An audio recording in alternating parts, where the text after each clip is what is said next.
بسم اللہ الرحمن الرحیم۔ السلام علیکم ورحمۃ اللہ وبرکاتہ۔ محترم ناظرین، یوسفل اسلامک نالج میں آپ کا خیر مقدم۔ امید کرتا ہوں کہ آپ سب خیر وافیت سے ہوں گے۔ ناظرین، پچھلے تقریباً 4 سبق میں ہم نون ساکن اور تنوین کا بیان پڑھتے آ رہے ہیں۔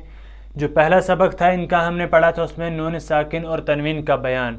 پھر ہم نے اسی سبق میں پڑھا تھا کہ نون ساکن اور تنوین کے 4 حال ہیں، اور 4 حال کیا کیا ہیں؟ اظہار، ادغام، قلب اور اخفا۔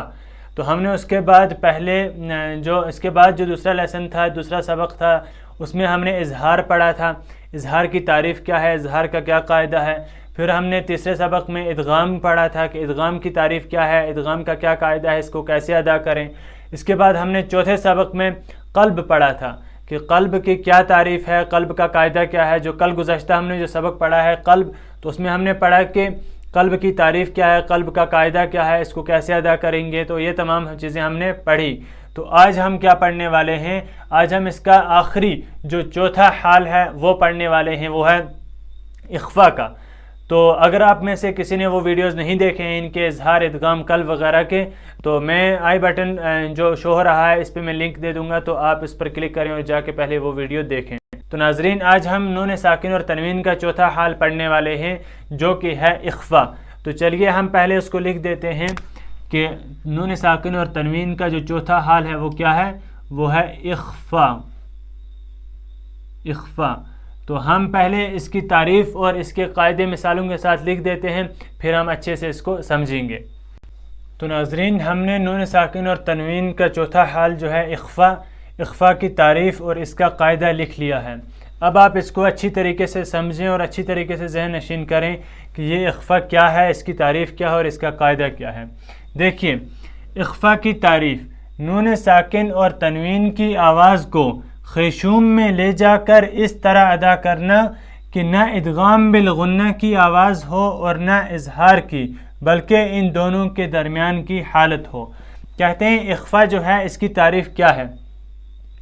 نون ساکن اور تنوین کی آواز کو، جو نون ساکن ہے، جیسا کہ ہم نے بتایا نون ساکن اور تنوین، ان دونوں کی آواز کو خیشوم میں، خیشوم اس کو کہتے ہیں، خیشوم میں لے جا کر اس طرح ادا کرنا ہے کہ نہ تو ادغام بالغنہ ہو، جو ہم نے پیچھے ادغام پڑھا ہے کہ نہ اس ادغام جیسی آواز ہو جس میں غنہ بھی تھا، ادغام مع الغنہ، ادغام بالغنہ کی آواز بھی نہ ہو، اور نہ پھر اظہار ہو کہ اظہار کیا جائے یا ادغام، ان دونوں کے بغیر کی، بلکہ وہ اخفا کی آواز ہو اور ان دونوں کے درمیان کی حالت ہو۔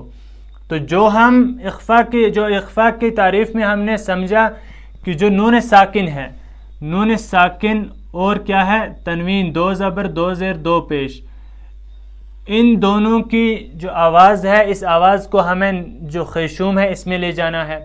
خیشوم میں لے جانے کے بعد اس کو اس طریقے سے ادا کرنا ہے کہ نہ تو ادغام بالغنہ ہو۔ یہ والا جو دوسرا سبق ہم نے پڑھا تھا، اس کا تیسرا سبق جو ہم نے پڑھا تھا، پہلے میں ہم نے نون ساکن و تنوین کا بیان پڑھا تھا، دوسرے میں پڑھا تھا اظہار، تیسرے میں ادغام۔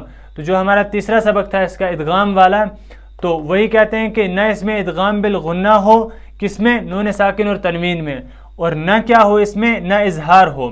پہلا والا سبق، یہ جو پہلا والا حال ہے اس کا، نہ پہلا والا حال اظہار ہو، نہ دوسرا والا حال ادغام ہو، بلکہ کیا ہو؟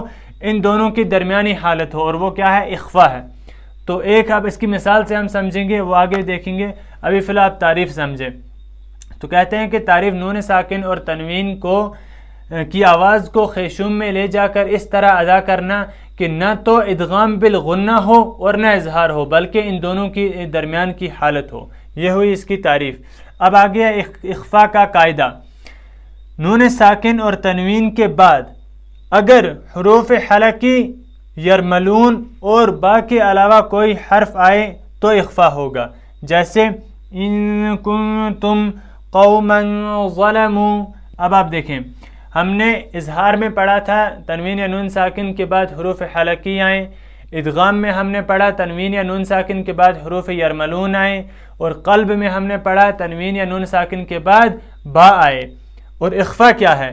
اخفا میں ہے تنوین یا نون ساکن اور تنوین کے بعد اگر حروف حلقی جو اظہار میں آئے تھے، حروف یرملون جو ادغام میں آئے تھے، اور با جو قلب میں آیا تھا، ان تینوں قسم کے حروف کے بغیر اگر اس کے بغیر کوئی اور حرف آ جائے تو اخفا ہوگا۔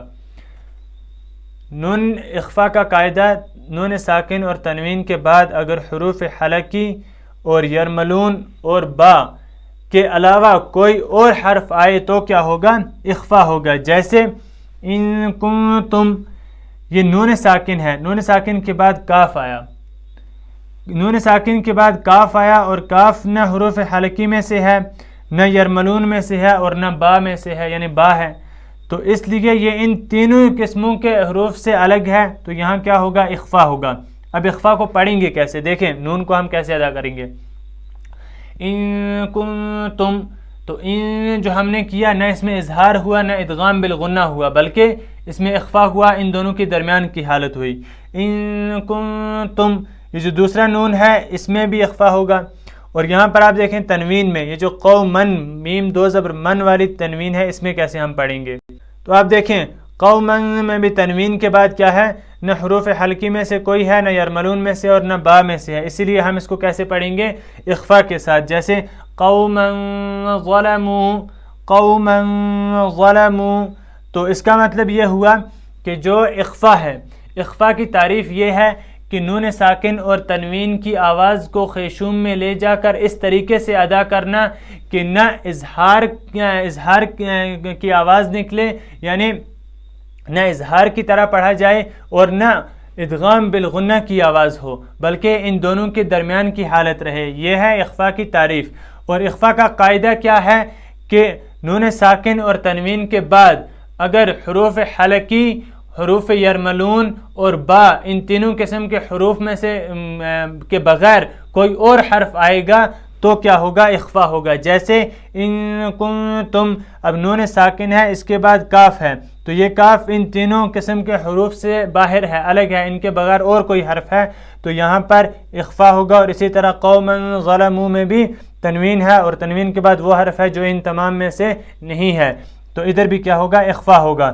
تو اب ہم اس کو پڑھیں گے اخفا کے ساتھ، یعنی خیشوم میں آواز لے جا کر پڑھنا ہے، تو اس کو ہم پڑھیں گے ان کنتم قوما ظلموا۔ تو ناظرین اس کو آپ نے اچھے سے پڑھا۔ الحمدللہ ہم نے نون ساکن اور تنوین کا جو بیان تھا اس کے 4 حال تھے، تو ہم نے چاروں کو الگ الگ کر کے پڑھا۔ پہلے میں ہم نے اظہار پڑھا، دوسرے میں ادغام، تیسرے میں قلب، اور آج ہم نے اخفا پڑھا ہے جو کہ آخری حال تھا اس کا۔ تو الحمدللہ ہم نے تمام کو اچھی طریقے سے پڑھا، اچھی طریقے سے سمجھا۔ اگر آپ نے ان کو کسی بھی حال کو اچھے سے نہیں پڑھا ہے تو اس کو دوبارہ سے دیکھیں، اچھے سے اچھی طریقے سے پڑھیں، یاد رکھیں اور دوسروں تک بھی شیئر کریں۔ تو انشاءاللہ آج کے لیے اتنا ہی۔ اگر آپ چینل پر نئے ہیں تو چینل کو ضرور سبسکرائب کریں۔ ملتے ہیں اگلے ویڈیو میں، تب تک کے لیے اللہ حافظ۔ السلام علیکم ورحمۃ اللہ وبرکاتہ۔